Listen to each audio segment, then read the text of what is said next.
علیکم ورحمۃ اللہ. اذان دے دیں.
أشهد أن لا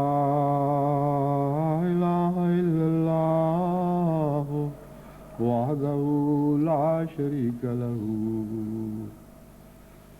وأشهد أن محمدا عبده ورسوله أما بعد فأعوذ بالله من الشيطان الرجيم بسم الله الرحمن الرحيم الحمد لله رب العالمين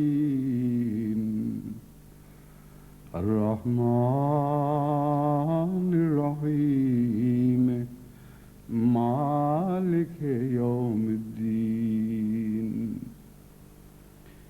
إياك نعبد وإياك نستعين اهدنا الصراط المستقيم صراط الذين أنعمت عليهم غير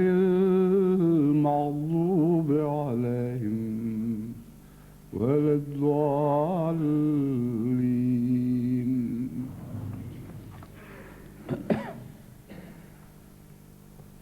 جب سے احمدیت کی دوسری صدی کا آغاز ہوا ہے، ہم خدا تعالیٰ کے فضل کے ساتھ اب 2 مہینے پورے کر کے تیسرے مہینے میں داخل ہوئے ہیں۔ دنیا کے مختلف ممالک سے جو رپورٹیں مل رہی ہیں ان سے پتہ چلتا ہے کہ بعض ممالک تو چند دن کی خوشیاں منا کر آرام کرنے لگے ہیں، اور وہ یہ سمجھ رہے ہیں کہ 100 سالہ جشن کی تقریبات بس وہیں تک محدود تھی کہ لوگوں کو دعوتوں پہ بلایا جائے، جھنڈیاں لگائی جائیں، چراغاں کیے جائیں، کچھ نمائش کا بھی اہتمام ہو، اور کچھ ریڈیو اور ٹیلی ویژن اور اخبارات کے ذریعے جماعت کا تعارف ہو جائے۔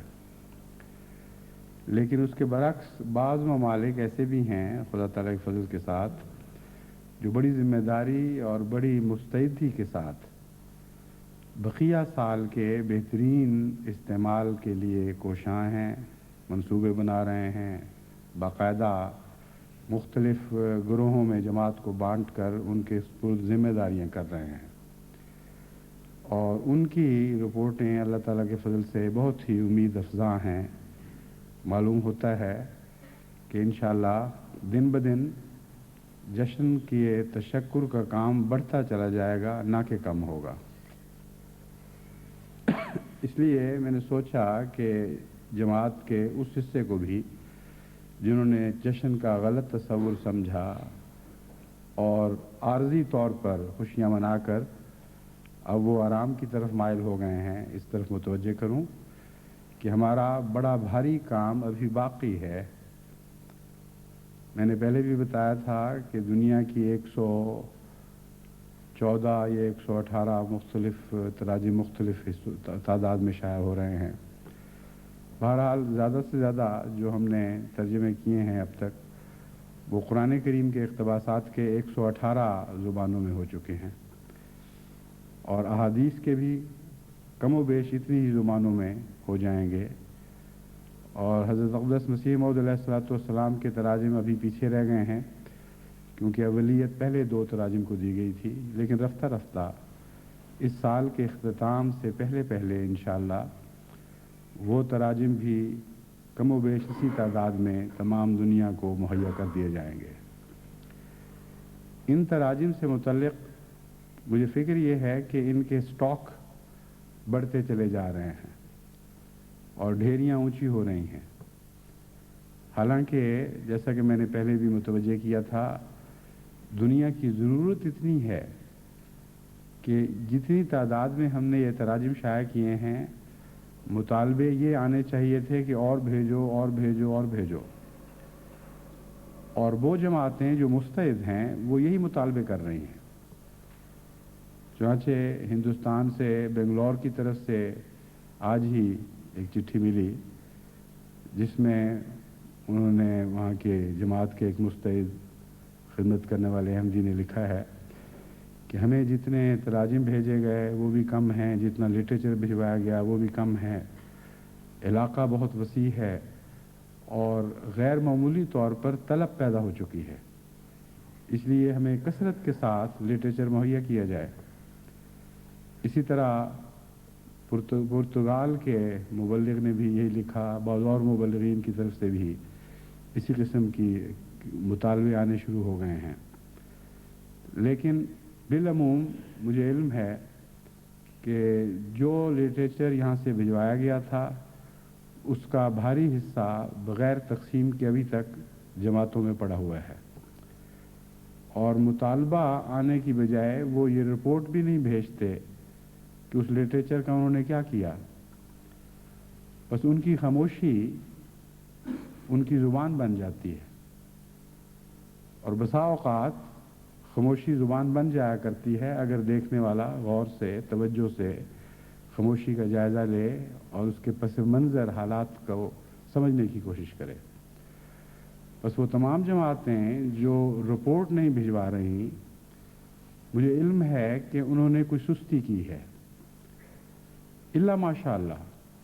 بہت کم ایسے لوگ ہیں جو کام کرتے ہیں لیکن مزاجاً رپورٹ بھجوانے میں سست ہو جاتے ہیں۔ عموماً انسانی فطرت کا یہ رجحان ہے کہ جو نہ کام کیا ہو اس کی بھی رپورٹ بھجوائے اور رپورٹ میں مبالغہ کرے۔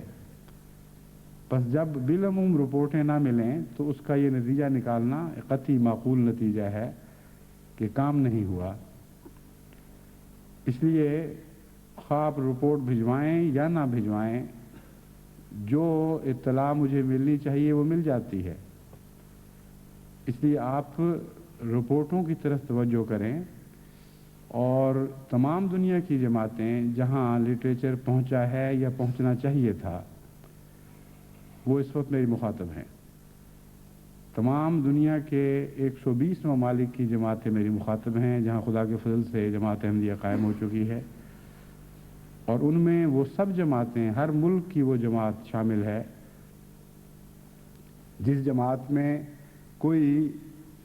تصنیف و اشاعت کا مرکز قائم کیا گیا ہے یا نمائش کا انتظام کیا گیا ہے۔ جو باتیں میں آپ کے سامنے رکھتا ہوں ان پہلوؤں سے مجھے اطلاع بھجوائیے۔ پہلی بات یہ کہ آپ کو اب تک کتنی زبانوں میں قرآن کریم کے تراجم ملے ہیں، اقتباسات کتنے اور یعنی منتخب آیات کتنی ہیں، اور مکمل قرآن کریم کے تراجم کتنے ہیں، اور کتنی کتنی تعداد میں ہیں۔ دوسری بات یہ کہ حدیث نبوی صلی اللہ علیہ وآلہ وسلم کتنی زبانوں میں ملی ہے اور اس میں بھی تعداد کتنی، اور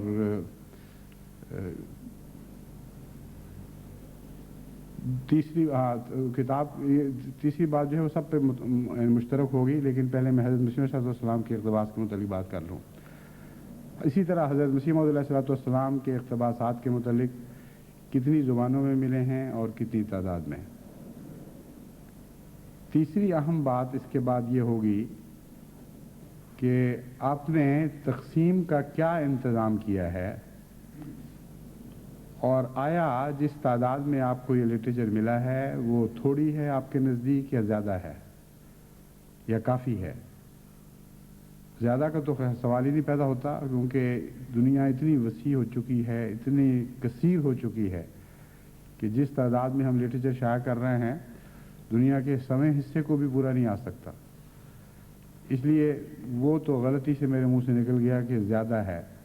زیادہ کا تو کوئی سوال نہیں ہے، کم ہے تو کتنا ہے۔ کم میں ان معنوں میں نہیں کہہ رہا کہ تمام ملک کی ضرورت سے کتنا کم ہے۔ کم سے میری مراد یہ ہے کہ آپ میں خدا تعالیٰ نے جتنی طاقت رکھی ہے کہ اس لٹریچر کو تقسیم کر سکیں، اس طاقت کے مقابل پر کتنا کم ہے۔ اس لیے یہ بات لکھنے سے پہلے یہ جائزہ لینا ضروری ہوگا کہ آپ کی جماعت کی زیادہ سے زیادہ استطاعت کیا ہے، کس کس زبان میں وہ کتنی تعداد میں لٹریچر تقسیم کرنے کی توفیق رکھتے ہیں۔ پہلے وہ توفیق مقرر کریں، پھر مجھے لکھیں کہ ہماری توفیق سے یہ اتنی کم تعداد ہے، ہمیں مزید لٹریچر مہیا کیا جائے۔ علاوہ ازیں اس لٹریچر کے علاوہ بھی بہت سا لٹریچر ایسا ہے جو مختلف زبانوں میں مختلف موضوعات پہ تیار ہے،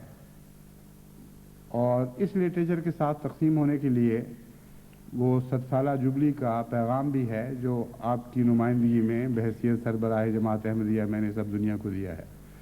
وہ بھی ساتھ جانا چاہیے۔ تو یہ کام بہت بڑا ہے اور بڑی ذمہ داری کے ساتھ جلد اس کی طرف جماعتوں کو متوجہ ہونا چاہیے۔ جہاں تک نمائشوں کا تعلق ہے، کچھ نمائشیں مجھے دیکھنے کا موقع ملا ابھی یورپ کے سفر میں، اور میں نے محسوس کیا کہ نمائشوں میں بھی ابھی یکسانیت پیدا کرنے کی بہت ضرورت ہے۔ بعض جگہ پتہ چلا کہ مرکز نے ان کو پورا لٹریچر ہی نہیں بھجوایا، بعض جگہ دیکھا کہ وہ تصویریں پوری نہیں ہیں، کہیں کچھ اور تصویریں ہیں، کہیں کچھ اور تصویریں ہیں۔ اس لیے مرکزی نظام کو تو میں نے متوجہ کیا ہے کہ وہ اچھی طرح جائزہ لے کر تمام ملکوں کو بنیادی ضروری لٹریچر بھی اور بنیادی ضروری تصاویر بھی مہیا کریں۔ تو اس پہلو سے یکسانیت ہونی چاہیے۔ اس کا بھی مجھے تبھی علم ہوگا جب آپ لوگ، یعنی آپ سے مراد ہے وہ تمام احمدی جماعتیں جنہوں نے نمائش کے مراکز قائم کیے ہیں، مجھے مطلع کریں کہ ان کو کیا کیا چیزیں مل چکی ہیں اور کیا کیا نہیں ملی، کہ شاید ان کو پتہ ہی نہیں لگے گا کہ کیا ملنا چاہیے تھا، وہ میں خود اندازہ کر لوں گا۔ لیکن یہ لکھیں کہ کیا کیا چیزیں مل چکی ہیں، اور جو چیزیں مل چکی ہیں ان کو مناسب طریق پر نمائشی حالوں میں یا کمروں میں آویزاں کیا گیا ہے یا نہیں۔ اس ضمن میں ایک اور اختلاف میں نے یہ دیکھا ہے کہ بعض جماعتوں نے تو بڑی محنت اور مستعدی کے ساتھ ہر کتاب کے نیچے اس زبان میں اس کا تعارف مختصر کروا دیا ہے جو زبان وہاں بولی جاتی ہے۔ مثلا اگر جرمن علاقے میں نمائش ہے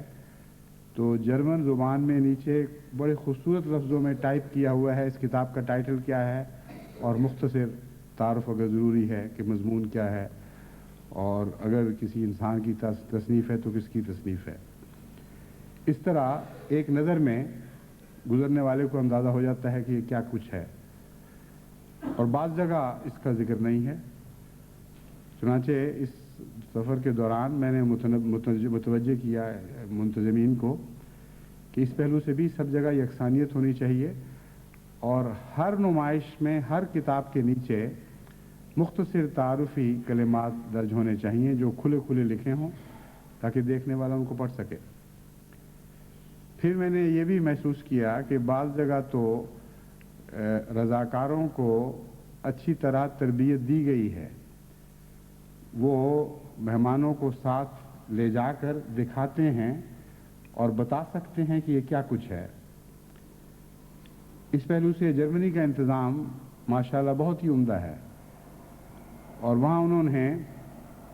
سلائیڈز کی نمائش کا بھی انتظام کیا ہوا ہے کولون میں، اور ریکارڈنگ بھی کی گئی ہے تاکہ ہر شخص جو وہاں جائے وہ اگر کارکن کوئی مہیا نہ ہو تو ریکارڈنگ کے ذریعے معلوم کر سکے کہ کیا ہو رہا ہے، کہاں کیا چیز ہے اور اس کا مقصد کیا ہے۔ تو پورا تعارف جتنا کہ ہونا چاہیے وہ وہاں کروایا جا رہا ہے، اور اللہ کے فضل سے اس پہلو سے جو مہمان آتے ہیں بہت متاثر ہو کے جاتے ہیں۔ تو تمام دنیا میں یہ انتظام ہونا ضروری ہے کہ بعض کارکنوں کو تربیت دی جائے، وہ نمائش دکھانے کے لیے باری باری اپنے وقت پیش کریں، اور جو وہاں ڈیوٹی پر ہو اس کو پتہ ہو کہ کس طرح دکھانی ہے اور کیا بتانا ہے۔ مثلا شہداء کی تصاویر ہیں اور اسیران راہ مولا کی تصاویر ہیں، وہاں یہ تو لکھا ہوگا یہ شہید ہیں، یہ اسیر ہیں، لیکن یہ نہیں بتایا جا سکتا تفصیل سے کہ جرم کیا تھے، کس طرح واقعہ ہوا۔ تو اگر پتہ ہو تو بعض شہداء کی تصویروں کے سامنے انگلی اٹھا کر دکھایا جا سکتا ہے، یہ اس کا پس منظر ہے، اس طرح شہادت ہوئی۔ اور یہ جو بتایا جاتا ہے اس کا غیر معمولی اثر پڑتا ہے۔ نظری طور پر دیکھ کر دل نرم پڑتے ہیں، لیکن جب ساتھ کان یہ سن رہے ہوتے ہیں کہ اس کا پس منظر کیا ہے، کیوں ایسا ہوا، تو اس کا غیر معمولی اثر پڑتا ہے۔ فرانس میں بعض مہمانوں کو خود مجھے نمائش دکھانے کی توفیق ملی، اور اس دوران ہی بعض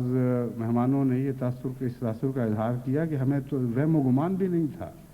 کہ جماعت احمدیہ چیز کیا ہے اور کتنی عظمت اختیار کر چکی ہے، اور ان تصویروں کے پیچھے کیا کیا کہانیاں اور کیا کیا چیزیں ہیں۔ حالانکہ میرے پاس وقت زیادہ نہیں تھا، لیکن نمونتاً کچھ نہ کچھ مجھے یہ دکھانے کا موقع ملا کہ اس طرح نمائش دکھانی چاہیے۔ چنانچہ اس کو دیکھ کر وہاں کے ہی ایک ذہین مخلص نوجوان کو خیال آیا، اس نے مجلس سے سوال جواب میں اٹھ کے یہی بات اٹھائی کہ آج ہمیں پتہ چلا ہے کہ نمائش پیش کرنا کافی نہیں، نمائش تو دکھانے کا سلیقہ ہونا چاہیے اور پتہ ہونا چاہیے کہ کس طرح دکھائی جاتی ہے۔ اس لیے آپ تمام دنیا کی جماعتوں کو تاکید کریں کہ وہ بھی ایسا کیا کریں۔ چنانچہ ان کی دراصل تحریکی تھی جس کی وجہ سے مجھے اب موقع مل رہا ہے کہ میں تمام جماعتوں کو سمجھاؤں کہ اسی چیز کا اثر جو آپ دکھا رہے ہیں 10 چند ہو سکتا ہے، 10 گنا زیادہ ہو سکتا ہے اگر دکھانے کا سلیقہ ہو۔ اور دکھانے کے سلیقے میں پہلے تحریریں مکمل کرنا ضروری ہے، خوبصورتی کے ساتھ ان کے عنوانات لگائے جائیں، کھلے لفظوں میں لکھا جائے کہ یہ کیا چیز ہے، اور اس میں بہرحال اختصار کرنا پڑے گا۔ اور پھر تربیت یافتہ نوجوان ساتھ چل کر ان کو دکھائیں کہ کیا کیا واقعات ہیں، یہ تصویریں کن بزرگوں کی ہیں۔ مثلا حضرت اقدس مسیح موعود علیہ الصلوۃ والسلام کے صحابہ کی تصاویر ہیں۔ جب بتایا جاتا ہے کہ یہ کون لوگ ہیں تو ان کا غیر معمولی اثر پڑتا ہے۔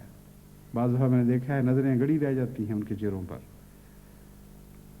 کس قسم کے لوگ تھے، کس قسم کے عشاق تھے، اور پرانے وقتوں میں جماعت کس حال سے گزر رہی تھی۔ افریقہ کے مبلغین کی پرانے زمانوں کی تصویریں ہیں۔ جب تک آپ وہ دکھا کر پھر آگے نہیں بڑھیں گے تو موجودہ زمانے میں جو اللہ تعالیٰ نے ترقی عطا فرمائی ہے اس کا موازنہ نہیں ہو سکتا۔ تو ٹھہر ٹھہر کے دکھانے والی چیز ہے یہ۔ نمائشیں ایسی نہیں ہیں جو تیزی کے ساتھ گزر کر دیکھی جا سکیں۔ اگر اس مضمون پر باقاعدہ تربیت دی جائے کارکنوں کو تو کئی دن میں یہ تربیت پوری ہوگی۔ ان کو مختصر تاریخ بتانی پڑے گی۔ یہ نذیر علی صاحب ہیں ہمارے پرانے مجاہد واقف زندگی، ان کے فلاں جگہ دفن ہیں، اس طرح یہ گئے تھے، ان حالات میں انہوں نے مقابلے کیے۔ اور یہ آج کا سیرا لیون ہے جس میں دورہ کیا جاتا ہے خلیفہ وفد کی طرف سے، تو حکومت کی طرف سے نمائندے مقرر ہیں، وزیر حاضر ہیں خدمت میں، تمام ریڈیو ٹیلی ویژن کے وسائل پیش خدمت ہیں۔ ایک زمین آسمان کا فرق ہے، لیکن یہ فرق تب نظر آئے گا جب یہ پتہ لگے کہ قربانیاں کنہوں نے دی تھی، کن لوگوں کی قربانیوں کا پھل ہے جو ہم آج کھا رہے ہیں۔ ورنہ اگر یہ دکھائے بغیر آپ عجلت سے آج کے نظاروں کی طرف دنیا کو لے جائیں تو آپ کی نمائش تو ہو جائے گی، لیکن نہ خدا صحیح معنوں میں راضی ہوگا، نہ آپ پرانے بزرگوں کی خدمت کا حق ادا کرنے والے ہوں گے، نہ آپ کو یہ احساس ہوگا کہ اصل عظمتیں ہیں کیا۔ اصل عظمتیں حکومتوں کے متوجہ ہونے میں نہیں، اصل عظمتیں خدا کو راضی کرنے میں ہیں اور خدا کی خاطر خدمتیں کرنے میں ہیں۔ اور وہ خدمتیں ضائع نہیں جاتی، اس کے ثبوت کے طور پر دکھائیے کہ کس طرح خدا تعالیٰ نے 100 سال کے اندر کایا پلٹ دی ہے، نظام بدل دیے ہیں، رجحانات تبدیل کر دیے ہیں، اور عظیم الشان جماعت کی طرف توجہ ہوئی ہے، بڑی بڑی قوموں کو، ملکوں کو، حکومتوں کو، حکومتوں کے سربراہوں کو، اور 100 سال کے اندر ایک بالکل نئی کیفیت دکھائی دے رہی ہے جو آئندہ 100 سال کے لیے بنیاد بننی ہے۔ اس رنگ میں اس نمائش سے استفادہ کرنا ضروری ہے، ورنہ یہ نمائشیں اگر محض تصویریں یا چارٹ بن کر لگی رہ جائیں تو جتنا فائدہ ان کا پہنچنا چاہیے اس کا 100واں کیا 1000واں حصہ بھی فائدہ نہیں پہنچا سکے گی۔ پھر یہ نوجوان جن کی آپ تربیت کریں گے اور وہ نوجوان جو یا بڑے چھوٹے جو ساتھ لے کر آئیں گے مہمانوں کو، ان سب کی تربیت ہوگی۔ جماعت احمدیہ کی ایک نسل کا اخلاص اس جوڑ میں ان کی طرف منتقل ہو رہا ہوگا۔ جیسے بلڈ ٹرانسفیوژن کیا جاتا ہے، ایک کے خون کی رگ سے دوسرے کی خون کی رگ کا تعلق باندھ دیا جاتا ہے، تو اس طریق پر آپ کی پہلی نسلوں کا پاکیزہ خون آپ کی نئی نسلوں میں دوڑنے لگے گا اور آئندہ نسلوں میں وہ پاکیزہ خون منتقل ہونے لگ جائے گا۔ تو یہ ہم نے جو نمائش کی کوشش کی ہے، یہ کوئی محض دکھاوے کا رنگ نہیں رکھتی، نہ اس خاطر ایسی کوشش فائدہ دے سکتی ہے، بلکہ مذہبی جماعتوں میں تو یہ بعض دفعہ ایک مہلک زہر بن جاتی ہے۔ جہاں جہاں دکھاوے کا رنگ آ جائے اور روح غائب ہو جائے، وہیں مذہبی جماعتوں کی ہلاکت کا آغاز ہو جاتا ہے۔ اس ضمن میں ایک اور نصیحت میں جماعت کو یہ کرنی چاہتا ہوں کہ تصاویر کا دور ہے اور تصاویر کے ذریعے ہم بڑے بڑے فائدے اٹھانا چاہتے ہیں، لیکن تصاویر میں بعض نقصان کے پہلو بھی ہوتے ہیں، اور ان میں ایک پہلو یہ ہے کہ جو بزرگوں کی تصاویر ہیں ان کے طرف شرک کا رجحان پیدا ہو جائے، اور یہ رجحانات بعض دفعہ بہت ہی باریک راہوں سے داخل ہوتے ہیں، اور جب تک ایک متقی انسان یا جس کو خدا توفیق عطا فرمائے جب تک ایک خدا کسی انسان کو توفیق نہ عطا فرمائے، اس وقت تک وہ بعض دفعہ متنبع نہیں ہو سکتا کہ میں نے جو اس تصویر کو دیکھا، میرے دل پر جو اس کا اثر پڑا، وہ تقوی کے مطابق تھا یا مشرکانہ رنگ رکھتا ہے۔ میں سمجھتا ہوں کہ حضرت اقدس مسیح رسول اکرم صلی اللہ علیہ وآلہ وسلم کے زمانے میں یہی وجہ ہے کہ تصویروں کا رواج نہیں دیا گیا، خدا تعالیٰ کی طرف سے وہ ایجادات تھی بعد میں ہوئی، جن ایجادات کے ذریعے آج ہم تصویری زمانے میں داخل ہوئے ہیں۔ آن حضرت صلی اللہ علیہ وآلہ وسلم کا پاک وجود اور آپ کا روحانی اور نورانی چہرہ اتنی عظمت رکھتا ہے کہ ہرگز بعید نہیں تھا کہ اگر وہ تصویریں محفوظ ہوتی تو ان کی عبادت شروع ہو جاتی۔ حضرت مسیح موعود علیہ الصلوۃ والسلام نے بھی اس خطرے کو محسوس کیا اور جماعت کو تاکید کی کہ میں جو تصویریں اپنی کھنچوا رہا ہوں صرف اس لیے کہ دنیا چہروں کو دیکھ کر اندازے لگایا کرتی ہے، اور بعض زیرک لوگ چہروں کی نقوش پڑھ کر دل کی صداقت کے نقوش دیکھنے لگ جاتے ہیں، ان تک ان کی نظر پہنچ جاتی ہے۔ اس لیے اس غرض سے میں نے تصویریں شائع کی ہیں۔ یہ مقصد نہیں ہے کہ نعوذ باللہ تم لوگ ان تصویروں کو دیکھ کر میرے متعلق نامناسب عظمت کے جذبات اپنے دل میں پیدا کرو، کیونکہ یہ شرک ہے۔ حضرت مسیح موعود علیہ الصلوۃ والسلام اور پرانے بزرگوں کی تصویروں کے ساتھ یہ تاکید ضروری ہے، خصوصاً حضرت مسیح موعود علیہ الصلوۃ والسلام کی تصاویر کے ساتھ، کہ اپنے نفوس کا جائزہ لیا کریں کہ ان سے کسی طرح کوئی دور بعید کا شرک کا تصور تو نہیں پیدا ہو رہا۔ جب میں شرک کا تصور کہتا ہوں تو آپ میں سے غالباً تمام یہ سوچیں گے کہ نعوذ باللہ من ذالک، ہم تو موحد جماعت ہیں، توحید کی خاطر قائم کیے گئے، تمام دنیا کو امت واحدہ بنانا ہے، خدا واحد کے قدموں میں اکٹھا کرنا ہے۔ یہ کیسے ہو سکتا ہے کہ ہم جو موحد جماعت ہیں اور دنیا کو توحید سکھانے کے لیے نکلے ہیں، ہم مشرکانہ خیالات میں مبتلا ہو جائیں؟ لیکن میں آپ کو بتاتا ہوں کہ قرآن کریم نے مطلع فرمایا ہے، متنبع کیا ہے کہ شیطان ایسی جگہوں سے حملے کرتا ہے جن کے متعلق آپ تصور بھی نہیں کر سکتے۔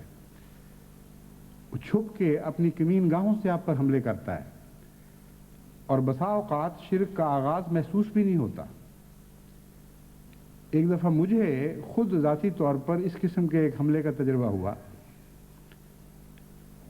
ربوہ کی بات ہے، بہت پرانی، کوئی 25-30 سال کی بات ہے۔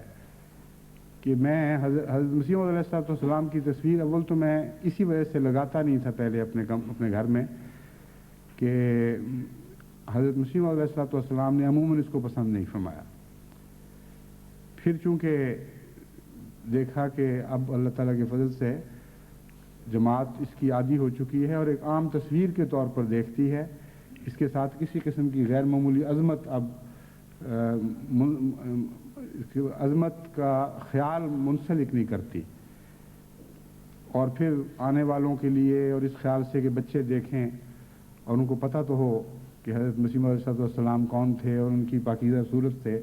ان کے دل پر نیک اثر پڑے، میں نے بھی تصویر لگائی.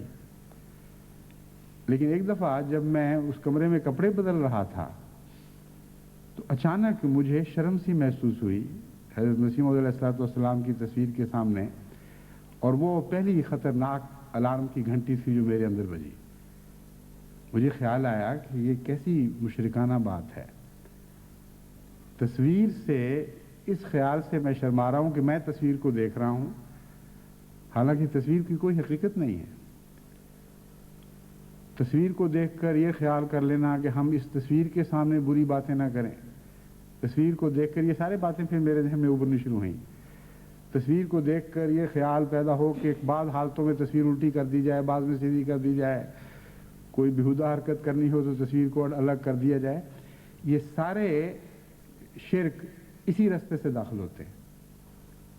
اور رفتہ رفتہ دلوں پر قبضہ کر لیتے ہیں. اس وقت مجھے خیال آیا کہ اصل تو تقوی نام ہی اس بات کا ہے کہ سوائے خدا کے حاضر ناظر ہونے کے تصور کے اور کوئی تصور نہ ہو. چنانچہ سارے قرآن میں، تمام احادیث میں، تمام کلام مسیح موعود علیہ السلام میں آپ کو اللہ کے تقوی کے سوا کسی کے تقوی کا ذکر نہیں ملے گا.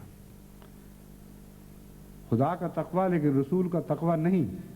رسول کی محبت، رسول کا ادب، رسول کی اطاعت، لیکن کہیں بھی آپ کو رسول کا تقوی کا کوئی محاورہ نظر نہیں آئے گا. بس وہ شخص جو ہمیشہ خدا کی نظر میں ہے، اگر وہ کوئی بیہودہ حرکت کرتے ہوئے خدا سے نہیں شرما رہا اور ایک تصویر سے شرما رہا ہے، تو یہ اگر بت گری نہیں ہے اور بت پرستی نہیں ہے تو اور کیا ہے؟ اس لیے ظاہری طور پر آپ چاہے اپنے آپ کو شرک پر آمادہ نہ پائیں، لیکن خدا تعالیٰ نے قرآن کریم میں سچ فرمایا ہے کہ شیطان ایسا ظالم ہے کہ وہ اس طرح چھپ کر اپنی کمین گاہوں سے حملہ کرتا ہے کہ آپ دفاع کے لیے تیار ہی نہیں ہوتے اور آپ کے دلوں پر حملہ ہو چکا ہوتا ہے. بس اس تصویری نمائش نے میری توجہ اس طرف بھی مبذول کی کہ جماعت کو توحید کی طرف دوبارہ متوجہ کروں. یہ تمام تصویریں محض تصویریں ہیں، ان کی کوئی حقیقت نہیں ہے. یادوں کو تازہ کرنے والی بعض باتیں ہیں، اس سے زیادہ ان کی کوئی حقیقت نہیں. وہ کام جو آپ خدا کی موجودگی میں تنہائی میں نہیں کر سکتے، وہی ہے جو خدا کی خاطر رکنے والی بات ہے. جو کام آپ خدا کے تصور کی وجہ سے تنہائی میں نہیں کرتے وہ نیکی ہے، اور جو کرتے ہیں اس کے باوجود وہ آپ کی کمزوری اور گناہ ہے. لیکن اگر آپ کسی تصویر کے سامنے یا کسی اور کے سامنے رک جاتے ہیں تو وہاں سے پھر گناہ نہیں بلکہ شرک کا مضمون شروع ہو جاتا ہے. اور بعض دفعہ تو وہ قرآن کریم نے اس طرح بیان فرمایا کہ خدا سے تو ڈرتے نہیں، بنی نوع انسان سے ڈرتے ہو. وہ بھی اتنا شرک نہیں، کیونکہ میں جانتا ہوں اس کو اگر باریکی سے اس کا جائزہ لیا جائے تو اس کے بہت سے ایسے عوامل ہیں کہ جو معاملے کو مبہم کر دیتے ہیں، اور قطعی طور پر آپ نہیں کہہ سکتے کہ یہ شرک ہے. خدا کے سامنے تو انسان کی مجبوری ہے بیچارے کی، وہ تو دیکھ ہی رہا ہے ہر وقت، اس سے تو چھپا جا سکتا ہی نہیں. اس لیے جس سے چھپا جا سکتا ہے اس سے چھپ جاتے ہیں. یعنی اس کا ایک یہ پہلو بھی ہے. تو وہ مضمون جو ہے کہ لوگوں سے ڈرتے اور خدا سے نہیں ڈرتے، وہ ذرا اور مضمون ہے، اس کی اس وقت تفصیل کا وقت نہیں ہے. لیکن اگر تصویر کے سامنے آپ رک جاتے ہیں تو یہ یقیناً شرک ہے، اس کا کوئی جواز نہیں ہے. لوگوں کے سامنے رکنا ایک طبی حیا کے نتیجے میں بھی ہوتا ہے، اور حیا وہیں پیدا ہوتی ہے جہاں رکا جا سکتا ہے۔ جو روزمرہ آپ کو دیکھنے والا ہے وہاں حیا رہتی کوئی نہیں۔ بیویوں کی خامدوں سے حیا نہیں رہتی، خامدوں کی بیویوں سے حیا نہیں رہتی، لیکن وہی باتیں جب باہر نکلتے ہیں تو باعث حیا بن جاتی۔ اسی طرح خدا تعالیٰ کا اور بندے کا معاملہ ہے، ایسی بے اختیاری ہے کہ انسان بے حیا تو نہیں کہہ سکتے، لیکن مجبوری ہے، بے بسی ہے۔ خدا کے سامنے اپنی کمزوریاں ظاہر کرنے پر انسان مجبور بنا بیٹھا ہے، لیکن بندوں کے سامنے یہ بات نہیں، اس لیے وہ چھپتا بھی ہے۔ میں سمجھتا ہوں کمزوری کہہ لیں اس کو، لیکن شرک نہیں۔ لیکن جب تصویر کے سامنے آپ چھپتے ہیں یا حیا محسوس کرتے ہیں، یا تصویر کو مخاطب کر کے کہتے ہیں کہ او تیرے سامنے میں بیٹھا ہوں، تو مجھے کیا کہتی ہوگی، میرا دل یہ کہتا ہے کہ تو یہ تھا اور میں کیا ہوں، تو یہ ساری باتیں شرک خفی بن جاتی ہیں جو آگے جا کے قوموں کو ہلاک کر سکتی ہیں۔ اس لیے جماعت کو میں متنبہ کرتا ہوں کہ تصویروں کو تصویروں کی حد تک رہنے دیں، ایک ذرہ بھی اس سے زیادہ ان کو اہمیت نہ دیں، اور جہاں وہ ایک ذرہ بھی شرک کی طرف مائل کرنے والی ہوں وہاں ان تصویروں کو الگ کر دیں۔ ان کا مقام پھر بند ہونے میں ہے، ظاہر ہونے میں نہیں۔ ان کو خاص موقعوں کے لیے، بعض مقاصد کے لیے استعمال کرنے کے لیے رکھ لیں، ورنہ ان کو نہ رکھیں۔ میری تصویروں کا بھی رواج بڑھ رہا ہے، مجھے اسی سے اس کا بھی خیال آیا کہ بعض لوگوں کے متعلق پتہ لگا وہ باقاعدہ اس کو سجا کے رکھتے ہیں، نعوذ باللہ من ذالک، جو نہایت ہی بیہودہ حرکت ہے۔ اس خیال سے میں پاکستان میں لوگوں کو بھیج دیتا ہوں کہ دیر ہوئی دیکھے ہوئے، اور بچوں کو بھی دکھانا ہوتا ہے، وہ ایک ایسا جذبہ ہے جو نیکی پر مبنی ہے،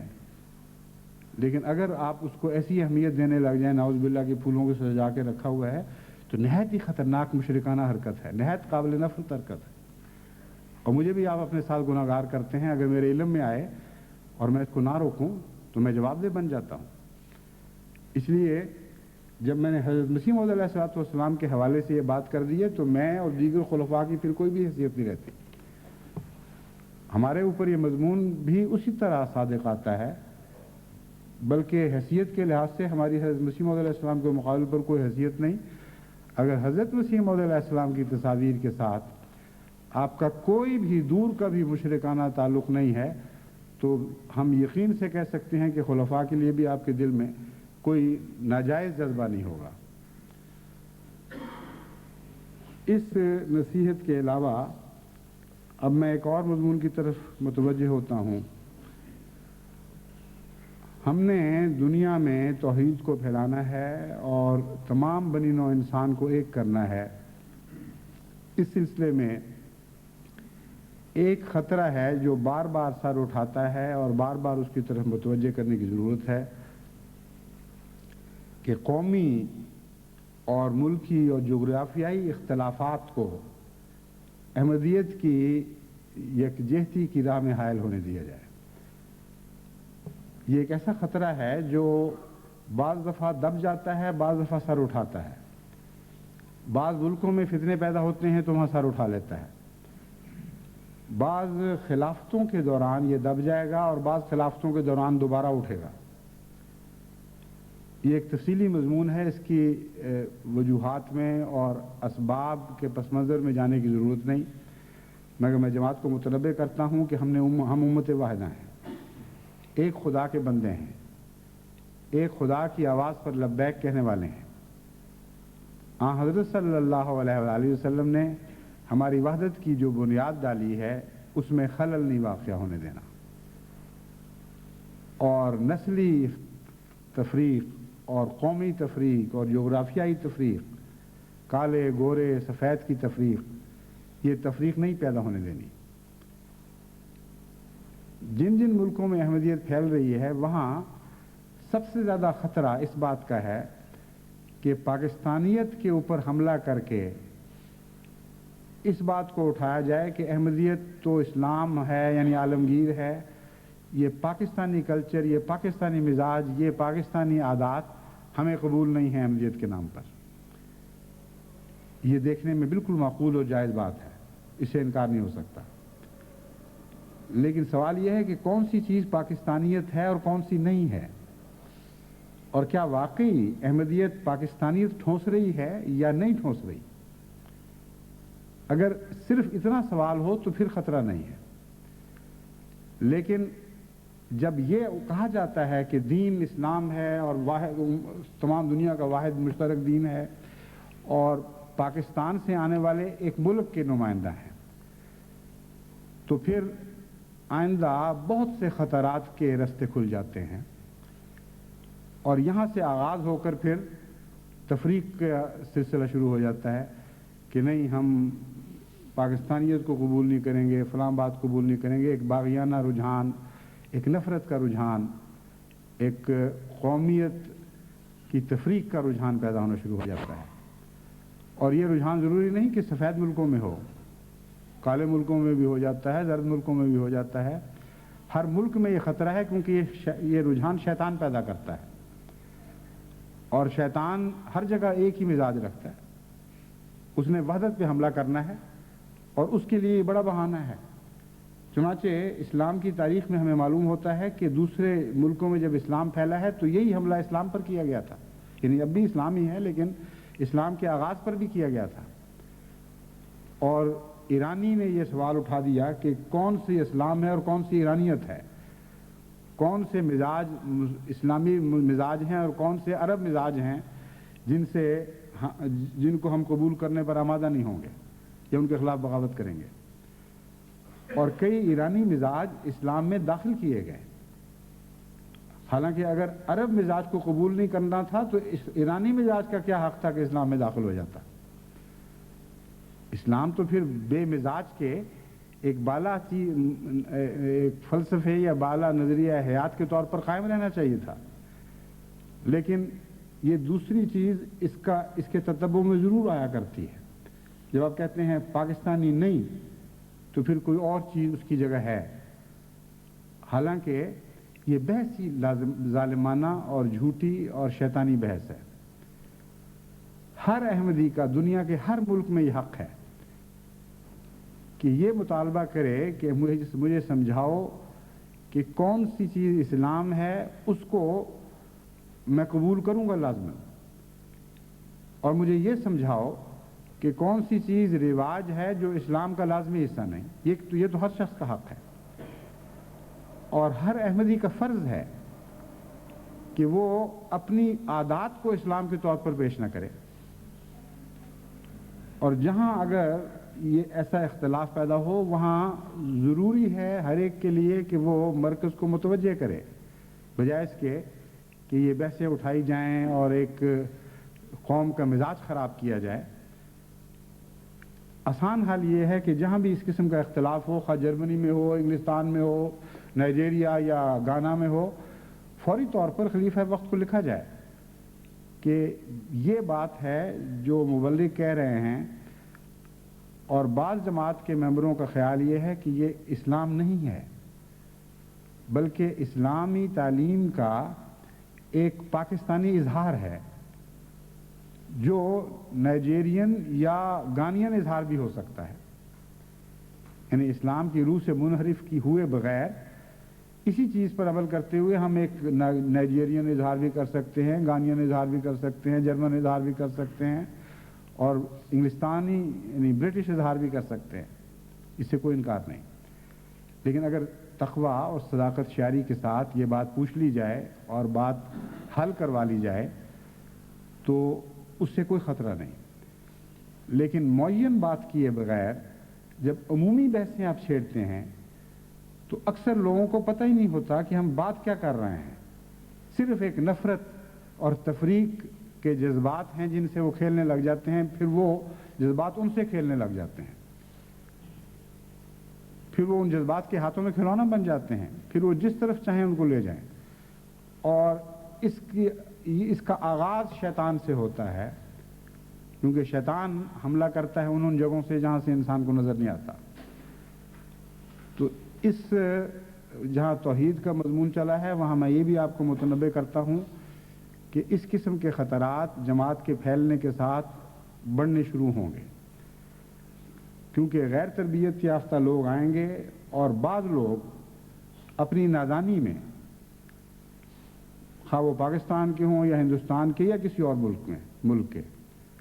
اپنے ملکی کلچر کو اس شدت کے ساتھ بھی پیش کریں گے کہ گویا وہی اسلام ہے۔ وہ بھی غلط ہیں، لیکن خطرات ہیں، اور غلطی خواہ کسی کو بھی ہو، دوسرے فریق کو محتاط ہو جانا چاہیے اور یہ سمجھتے ہوئے کہ یہ حملہ شیطانی حملہ ہے، اس کے دفاع کے لیے ہمیشہ مستعد رہنا چاہیے۔ ہم نے دنیا کو امت واحدہ بنانا ہے اور اس کے لیے ہم ہر قربانی کے لیے تیار ہیں، اور یہ عزم لے کر اٹھے ہیں کہ کسی قیمت پر بھی اسلام کی، انسانیت کی وحدت کو منقسم نہیں ہونے دینا، کیونکہ میرا کامل ایمان ہے، میرا دین یہ ہے کہ توحید کامل کے نتیجے میں انسانی وحدت حاصل ہوتی ہے، اور اگر انسانی وحدت نہ رہے تو توحید کا تصور بھی منقسم ہو جاتا ہے۔ یہ ہو ہی نہیں سکتا کہ ایک ایسا پیغام جو انسان کو اکٹھا نہ کر سکے وہ توحید کا پیغام ہے۔ لازماً اس پیغام میں رکھنے پڑتے ہیں، بعض دفعہ پیغام غلط سمجھا جاتا ہے، اس کے نتیجے میں قومیں تقسیم ہو جاتی ہیں، بعض دفعہ قومیں متفرق ہونے لگتی ہیں تو پیغام کو منقسم کر دیتی ہیں۔ تو توحید سے وفا کا تقاضا یہ ہے کہ ان چیزوں کے اوپر ہمیشہ متنبع اور مستعد اور نگران رہیں، کسی قیمت پر بھی انسان کو انسان سے الگ نہ ہونے دیں اور قومیت کے تصور کو جاہلانہ، باطل اور شیطانی تصور سمجھیں۔ اس ضمن میں ایک اور ہدایت مجھے یاد آ گئی جو میں نے 7 سالہ جشن کی تقریبات کے سلسلے میں دی تھی، مگر مجھے کہیں وہ سنائی نہیں دی۔ وہ ہدایت ایسی ہے جس کا شنوائی سے تعلق ہے۔ میں نے تاکید کی تھی کہ ان نمائشوں کے دوران حضرت اقدس مسیح موعود علیہ السلام کا ایسا کلام جس میں اللہ تعالیٰ کی حمد کا ذکر ہو، یا حمد پر مشتمل کلام ہو، یا نعتیہ کلام ہو حضرت صلی اللہ علیہ وسلم کے عشق میں، یا بنی نوع انسان کی ہمدردی پر مشتمل کلام ہو،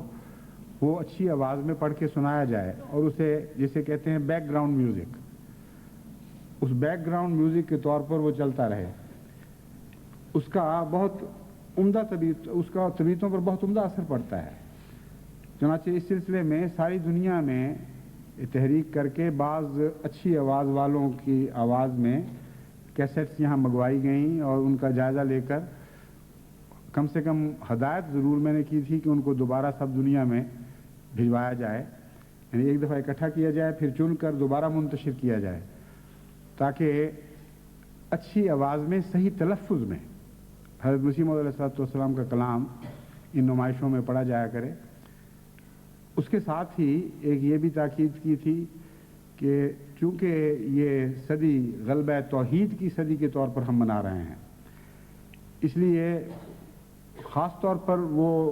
نغمہ حضرت مسلم موعود رضی اللہ تعالیٰ عنہ کا جس میں ہے لا الہ الا اللہ، ٹیپ کا مصرع تو نہیں، ٹیپ کے ہر مصرے کے آخر پر یا ہر شعر کے دوسرے مصرے کے آخر پر آتا ہے درد دل کی صدا، یہ کیا ہے، وہ ہے دست قبلہ نما لا الہ الا اللہ، وہ نظم، وہ بھی ایسی نظم ہے جو بہت ہی عمدہ ترنم کے ساتھ پڑھی جا سکتی ہے۔ ویسے تو ہر شعر ترنم سے پڑھا جاتا ہے، لیکن بعض اشعار کے زیر و بم کو موسیقیت کے ساتھ ایک خاص مناسبت ہوتی ہے، اور یہ وہ نظم ایسی ہے جس کا ترنم تمام دنیا کے انسانوں کو متاثر کر سکتا ہے، تو اس کو بھی لگانا چاہیے۔ کچھ میں نے منگوائے تھے نمونے، مگر ابھی تک مجھے کوئی ایسا دل کو لگا نہیں کہ بہت ہی غیر معمولی ہو، حالانکہ یہ نظم ایسی ہے جس کو بہت ہی اعلیٰ، بہت ہی مؤثر آواز میں پڑھا جا سکتا ہے۔ تو یہ اگر نظم بھی اس وقت دہرائی جائے تو اس کے ساتھ مجھے خیال آیا ہے کہ آپ کو ان اشعار کا ترجمہ بھی کرنا چاہیے، اور وہ بھی موسیقی کے اثر میں زیادہ گہرائی پیدا کر دیتا ہے۔ حضرت مسیح موعود علیہ السلام کا مثلا کلام ہے، اے خدا، اے کار ساز ہو، اے پوش ہو کردگار،